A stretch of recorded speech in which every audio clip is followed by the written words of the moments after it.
Hi, folks. Welcome back to Cordisco's Corner.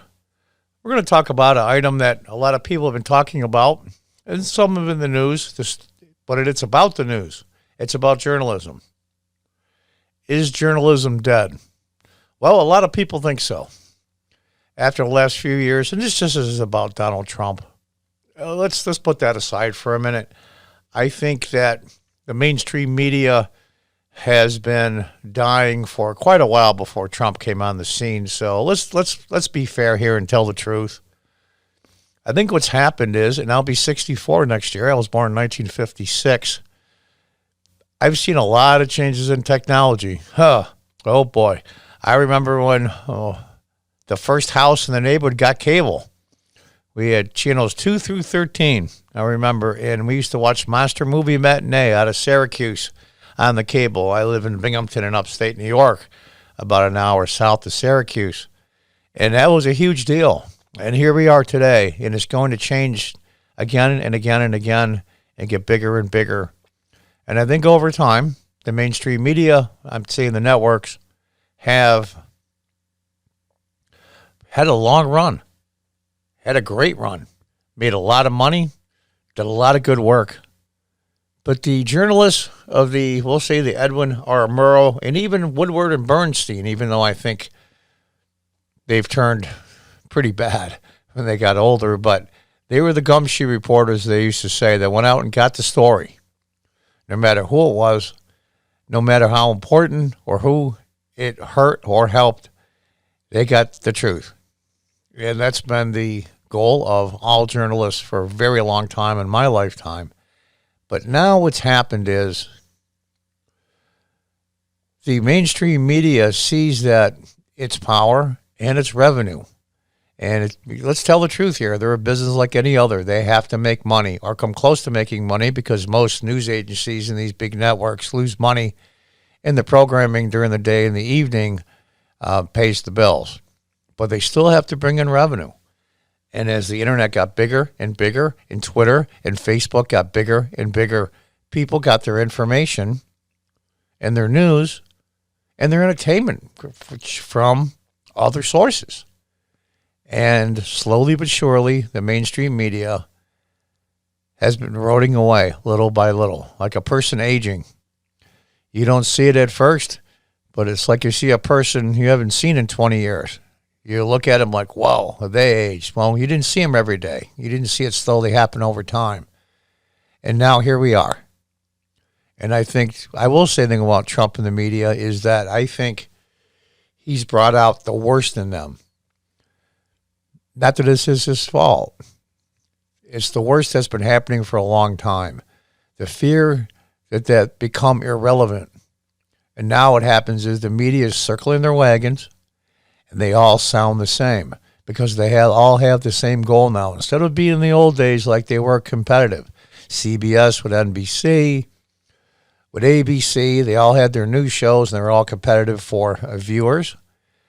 Now it's different. Now the media has banded together. They all sound exactly the same, except for Fox. And I won't use Fox in this example from old school media because they weren't around before cable. So, and as time has gone on, it's gotten a mirror image of itself. Those of you younger people probably aren't familiar with a movie called Network. It's about a news agency and the things that happen. And one of the anchors, they used to call them TV anchors, was really, really mad and just with life in general and the network itself. And he does a little speech where he's talking for the American people when he screams, "I'm mad as hell and I'm not going to take it anymore." Well, what's happened was the media has now become that. If Watch Network, it'll open up a lot of things for you as far as where things are going on today. So here we are. We'll give you an example what the media is scared to death of. And it's coming, and it's chipping away at their prominence, their revenue. Tim Poole, he has 2 YouTube channels, actually 3. And he was saying the other day, and I believe him, that here's just a guy They got in journalism early. He got famous pretty much from the old Occupy days. He did a lot of footage with drones, which were new back then, and he traveled all over, and I'll give the kid that. When I say a kid, he's in his mid-30s, so that's a kid to me. I'll give the kid that. He was young back then. He traveled the world, got in some really bad and cool situations, and did what a journalist does. And he's a liberal, but we have to make the distinction between liberal and progressive and leftist. He's an old-school liberal. Okay, fine, good for him. But he was saying the other day he gets over 100 million views a month. That's over 1 billion a year. That's huge. It's for a guy with an internet connection, some audio and video equipment, and his mind and his opinion. And that's the people that scares the hell out of the mainstream media. His overhead is much lower. The quality that he brings as far as talking about what's going on in the world and topics is way better than the mainstream media, at minimum as good. And there's a lot of those guys around. I'm trying to be one myself, frankly. And that scares the hell out of the mainstream media. And they see this coming. And I think that fear and that paranoia was long before Trump. He just manifested it. He just brought it out of them, and now it's going full force. They all sound the same. Twitter, Facebook, MSNBC, NBC, CBS, you name them, all of them, they all sound the same now. That's their key to survival. It's kind of like a big grizzly bear being backed in a corner by 100 wolves. Not one of them by themselves can take down the bear, but little by little they chip away at him and slowly nip away at him until there's nothing left. And that's the new media that's coming. So the sensationalism, just the craziness that, my God, Melania Trump pushed the interpreter away during a state dinner with Vladimir Putin. Well, she's telling him state secrets and da-da-da-da-da. Well, come to find out, they were going through an interpreter. And they both spoke fluent German because Putin was head of the KGB in East Germany. So ever try to talk to an interpreter while you're eating dinner? It's a pain in the ass. So they sent the interpreter away and spoke German with each other. Just shooting the breeze, I'm sure. Talked about their kids, their daughter. Who the hell knows? Just people they talked to when they ate dinner. And it was a huge story. And people forget because there's so much nonsense. Every day there's something new and ridiculous. We forget these little things. And that's what they need to survive. They need the clicks online. They have turned the mainstream media to the internet, but in an evil way. They know that the average person's attention span now is just ridiculously short. In fact, I hope, but unfortunately, statistics show that I'm a few minutes into my podcast now, and I probably lost 75% of the people that were listening because their attention spans are so short. It's sad. It's sad. But that's part of the problem. The people have changed due to the internet. In the media, the mainstream media, the old school media, I should say, doesn't know how to handle the change. They don't know what to do. So they're just in their death throes. I mean, they're like a wounded animal. It's dying and it thrashes out and it doesn't know what to do. And eventually it will peter out. But here's the problem.